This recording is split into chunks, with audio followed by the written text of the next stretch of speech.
Hi guys, अस्सलाम वालेकुम। उम्मीद है आप और आपके घर वाले सब खैरियत से होंगे। I am Roohi from Awaze Khauf. Welcome back to another horror story. Guys, आज की कहानी बहुत ही ज़्यादा खौफनाक और डिस्टर्बिंग है। तो लाइट्स डिम करो और चलो आगाज़ करते हैं आज की एक पुरअसरार और खौफनाक कहानी का।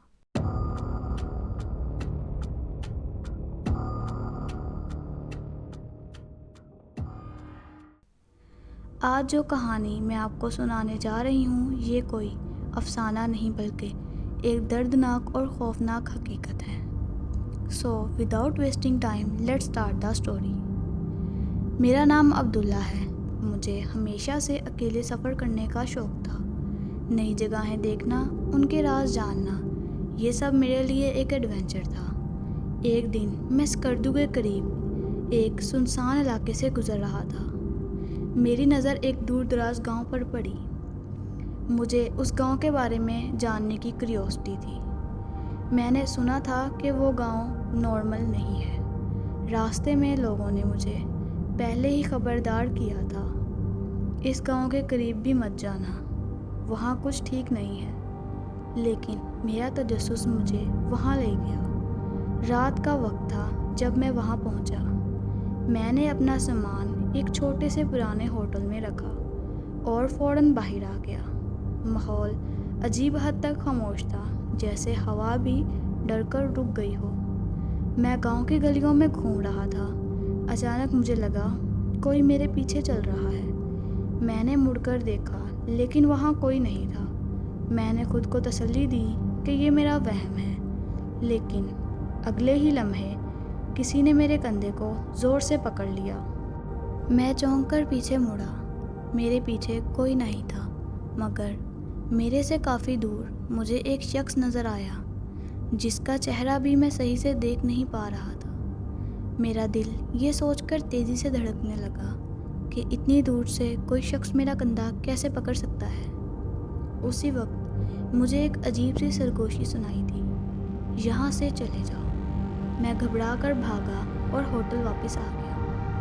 रात होटल के कमरे में गुजारना मेरे लिए किसी अजाब से कम नहीं था। दरवाज़ा खुद ब खुद हिल रहा था, खिड़कियों से अजीब आवाज़ें आ रही थीं और ऐसा लग रहा था जैसे कोई मेरे कमरे में मौजूद है। उसी वक्त मुझे दरवाज़े पर हल्की सी दस्तक का एहसास हुआ। मैंने दरवाज़ा खोला, वहाँ कोई नहीं था। मैं मुड़कर वापस आ गया, लेकिन उसी वक्त मुझे अजीब सी सरगोशी और किसी के हंसने की आवाज़ सुनाई दी। मैंने हिम्मत करके दरवाज़ा खोला और बाहर निकला। पूरा होटल सुनसान था, लेकिन अचानक ऊपर वाले फ्लोर से किसी के चलने की आवाज़ आई। मैं आहिस्ता आहिस्ता सीढ़ियाँ चढ़ने लगा। हर कदम के साथ मेरे खौफ में इजाफा होने लगा। मुझे मुसलसल ऐसा लग रहा था कि मेरे पीछे कोई तो है। कोई बार बार मेरे पीछे से गुजरता और मुझे किसी के सरगोशियों की आवाज़ आती या कभी किसी के हंसने की। जब मैं ऊपर पहुंचा तो वहाँ कोई नहीं था। मैं थोड़ा आगे बढ़ा। वहाँ सिर्फ एक कमरा था जो बिल्कुल खंडर हो चुका था, जिसका दरवाज़ा आहिस्ता आहिस्ता खुद ही खुला। जब मैंने अंदर झांक कर देखा, वहाँ कोई नहीं था। मेरी नज़र सामने की दीवार पर पड़ी। जो मैंने देखा उसे देखकर मेरा दिल रुक गया।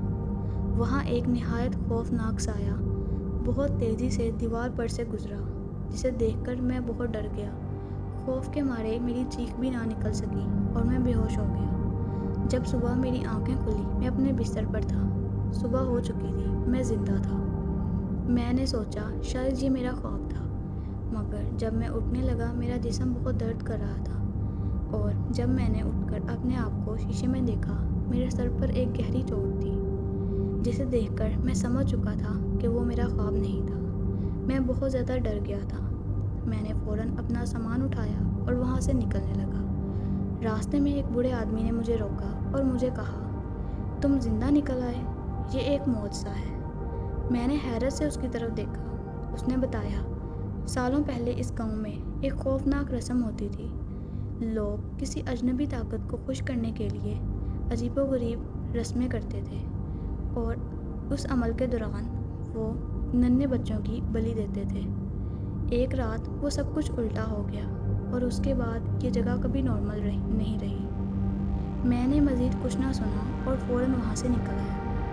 آج بھی جب میں رات کو اکیلا ہوتا ہوں تو کبھی کبھی وہی سرگوشیاں سنائی دیتی ہیں۔ So guys, I hope you like it. ملتے ہیں ایک نئی ویڈیو میں۔ فی امان اللہ۔